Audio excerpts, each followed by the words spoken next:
जय जगन्नाथ सांग माने नमस्कार। चलते आज शुणा श्री नृसिंहनाथ आत्मकाहानी। नृसिंहनाथ किए? सतरे कौन प्रभु नृसिंहनाथ देहरु झरुथिला धार धार रक्त? कौन सतरे प्रभु गोलोक बिहारी विष्णु एक बिराड़ी रूप में पूजा पाउछंती? नृसिंहनाथ मंदिर में आसतु जानिबा संपूर्ण खबर। प्रभु नृसिंहनाथ गुप्त रहस्य। ओडिशा राज्य बरगढ़ जिला पाईकमाल करबल्य अंतर्गत गंधमार्दन पर्वत निकटरे अवस्थित प्रभु नृसिंहनाथ भव्य मंदिर।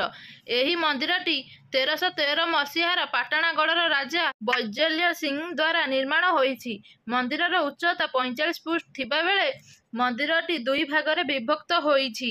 गोटिए भागरे प्रभु नृसिंहनाथ रहुथिबा बेले अन्य पटरे जगमोहन पूजा पाउछंती। किंबदंती अनुसारे सेही अंचल गोटिए भयंकर असुर थिला, जार नाम थिला मूषिक दैत्य, जे कि समाजर मनुष्य उपरे अत्याचार करुथिला।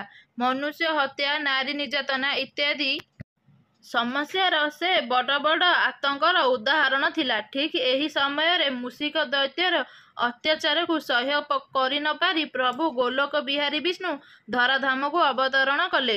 यह देखि मूषिक दैत्य मूषार रूप धारण कला, किंतु गोलोक बिहारी विष्णु अति चतुरतार सहित एक बिराड़ीर रूप धारण कले एवं सेही मूषिक को आक्रमण कले।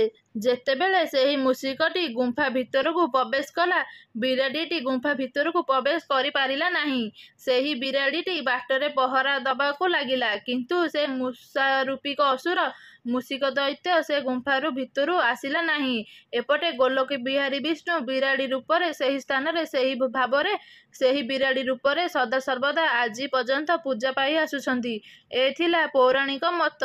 एहार ऐतिहासिक मतरे आज को प्राय 700 रु 800 वर्ष पूर्वरु मनभर गाँव हरि और जमुना नामक दुई पति पत्नी जंगल को कंधा खोजिया पाई जाइथिले। जेतेबेले सेमाने कुराड़ी चोट मारी माटीरू कंधा खोलिबा पाई चेष्टा करुथिले, माटीरू प्रभु नृसिंहनाथकर एक प्रतिमूर्तिरू रक्त बोहिला। एही सबु देखि जमुना और हरि दौड़ी दौड़ी निज गाँ को फेरी आसिले। एमिति किछि दिन परे सारा गाँ रे चांचल्य सृष्टि होईगला।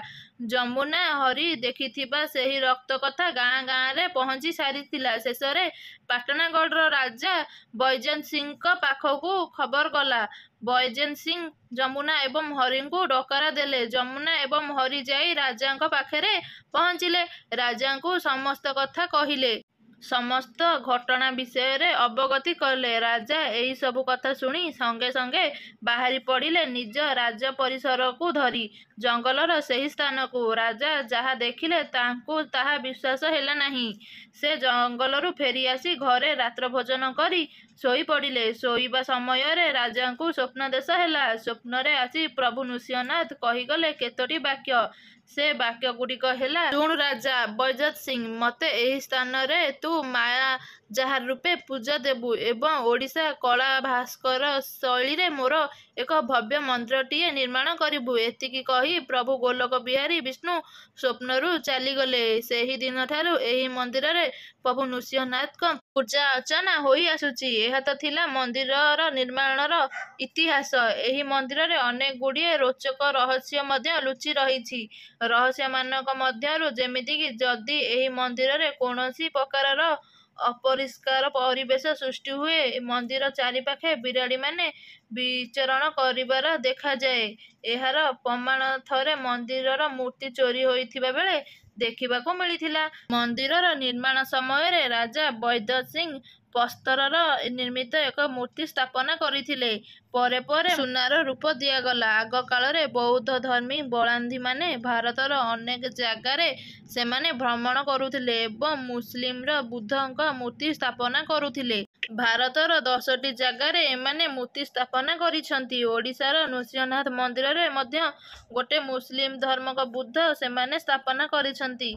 एही सबु हेउछि नृसिंहनाथ मंदिरर रहस्य। आजिर भिडियो रे एतिकी। एमिति अन्य कोनोसी मंदिरर रोचक रहस्य जानिया पाई साई ओडिया स्टोरी को एबे ही सब्सक्राइब करंतु। जय जगन्नाथ।